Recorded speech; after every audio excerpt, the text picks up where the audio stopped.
करिश्मा शांत। कैसे शांत हो जाओ? हाँ, अपनी भाभी साहब की प्लानिंग के बारे में आपको भनक कैसे नहीं लगी? हाँ, आपके आप कान कहाँ छुट्टी पे चले गए थे? मैंने पहले ही कहा था तुम्हें कि भाभी सा का वो हेडलाइंस अखबार में छपवाना मुझे ठीक नहीं लग रहा। मैंने देव से भी खबर निकलवाने की कोशिश की थी। तुम्हें अपने आप पर बहुत ज्यादा ही भरोसा था। Okay, fine. अब बताओ आगे क्या करना है? भाभी सा घायल शेरनी है और इस वक्त वो बदले की आग में जल रही है और इसके लिए वो किसी भी हद तक जा सकती है। और खुद ही देख लो उन्होंने क्या दिमाग लगाया है। खुद तुम पर कीचड़ न उछालकर पूरी जनता को तुम्हारे खिलाफ कर दिया है। जनता माय फुट! अरे क्या बिगाड़ लेगी जनता मेरा? हाँ, क्या बिगाड़ लेगी? करिश्मा तुम पहले आराम से बैठो। आओ। इस चंद्रिका सिंह चौहान को छोड़ूंगी नहीं मैं। कह रही हूँ बैठो बैठो। और अब ठंडे दिमाग से मेरी बात सुनो। मैं सालों से भाभीसा के साथ काम करता आ रहा हूँ और अगर मैं सही हूँ तो थोड़ी देर में ही पूरा सोशल मीडिया तुम्हारे खिलाफ हो जाएगा। तुम्हें लेकर ट्रोलिंग होगी, तरह तरह के नाम दिए जाएंगे और इस सब का नुकसान तुम्हारी कंपनी और उसके शेयर्स को होगा।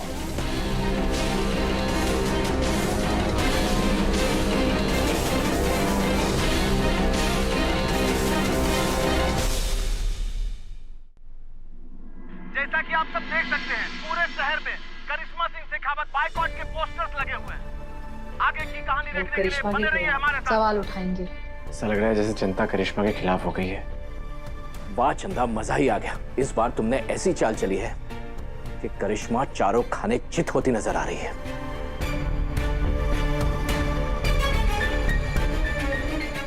हमारी देवी हुकुम के आगे एक क्या, हजारों करिश्मा घुटने टेक देंगी। एब्सोल्युटली, आज पहली बार तुमने सही बात करी है। हेलो आंटी, कैसी हैं आप? आंटी, आपको पहले जैसा देख के ना I am really really happy. और आपकी प्रेस कॉन्फ्रेंस देख के तो मुझसे रहा ही नहीं गया। सीधा एक बिजनेस प्रपोजल लेके मैं आपके पास आ गया।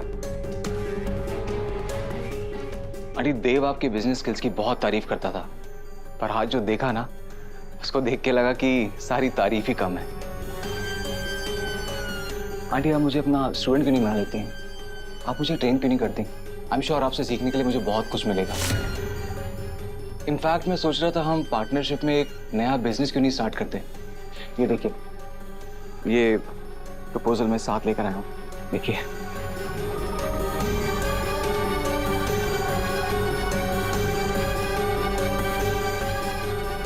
आंटी, पैसे की सारी इन्वेस्टमेंट मैं करूंगा और आप इन्वेस्ट कीजिएगा अपने बिजनेस स्किल्स और अपना एक्सपीरियंस। परफेक्ट स्टार्टअप होगा। आपके इस प्रस्ताव के लिए बहुत बहुत धन्यवाद समर जी, लेकिन आप अपना प्रस्ताव अपने साथ वापस ले जाइए।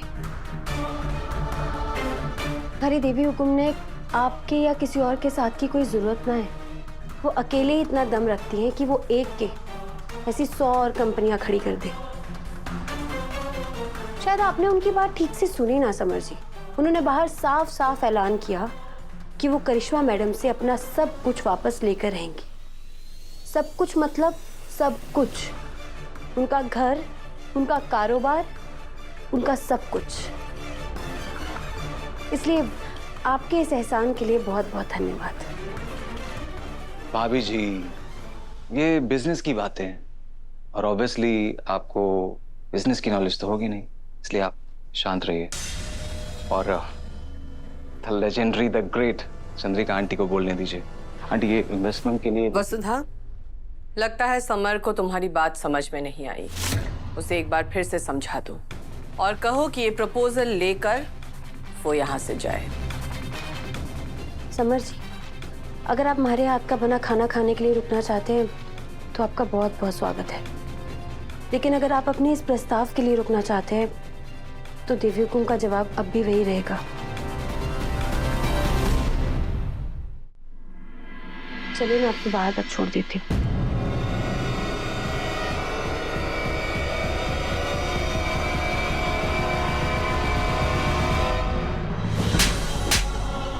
तुम्हारी हिम्मत कैसे भी हमारे देव से प्यार करने की? अभी और इसी वक्त अपनी बीवी को लेके हमारे घर से चले जाओ। आपके बेटे ने इस लड़की को चुना है अपने लिए और यही इसका सर्वनाश करेगी। हमारे देव के लिए वसुधा से सच्ची और अच्छी पत्नी हो ही नहीं सकती थी। काश हम खुले मन से इसे अपना पाते।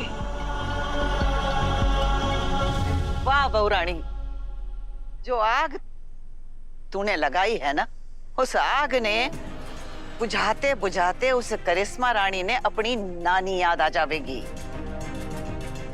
और कल उस चलाक लोमड़ी ने ऐसी तपिश महसूस होवेगी जिसकी आग में वो खुद ही झुलस जावेगी। माजी साहब, झूठ और कपट की उम्र कभी भी ज्यादा नहीं होती। करिश्मा को तो उसके किए की सजा मिलेगी, पर हमारी सबसे बड़ी जीत ये है कि हमारा परिवार ऐसे समय में भी बिखरा नहीं, बल्कि और करीब आ गया। जानू हूं बहुरानी, परिवार का साथ होना थारे लिए सबसे बड़ी जीत है, पर हनुमंत और वसुड़ी जैसे लोगों का थारे साथ ऐसे समय में खड़े रहना, यह थारी सबसे बड़ी जीत है। हनुमंत ने अगर दिल खोलकर अपने घर के दरवाजे ना खोले होते ना, तो हम सब के सर पे छत ना होती। आप बिल्कुल सही कह रही माँ जी। हनुमंत और वसुधा हमारी असली पूंजी है। वो दोनों केवल पूंजी ना है बहुरानी, परिवार है। वसुधा हमारे लाडेसर की बींदनी है, और ऐसे मुश्किल वक्त में उसने साबित भी किया है कि वो इस परिवार की कुलवधू भी है। वो हर तरह से इस परिवार की बहू और देव की बींदनी बनने लायक है। तो फिर उसे अपनाने में इतनी हिचकिचाहट क्यों? अपना ले उस चोरी ने। जिस दिन आपके परिवार ने वसुधा को दिल से अपना लिया, उस दिन वसुधा के ससुर जी यानी कि प्रभात जी का अंत निश्चित है। एक उपाय है चंद्रिका जी, ये व्रत आपको करना होगा। 3 दिन और 3 रात तक आपको पानी में खड़े रहकर भगवान का जाप करना होगा। परिवार में किसी का भी व्रत नहीं टूटना चाहिए। हम चाहते हैं कि समापन के बाद आप तुरंत रनकपुर के लिए निकलिए। आप वहां जाकर हमारी बहू को ले आइए। सारिका ने व्रत तोड़ दिया। एक्सीडेंट के बाद से पापा से कहीं मिल नहीं रहे। मासा काश हम उसे अपना पाते माँ जी साहब,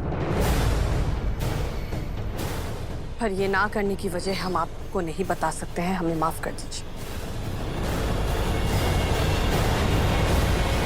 हमारी सास थारे उस कारण को जाने हैं।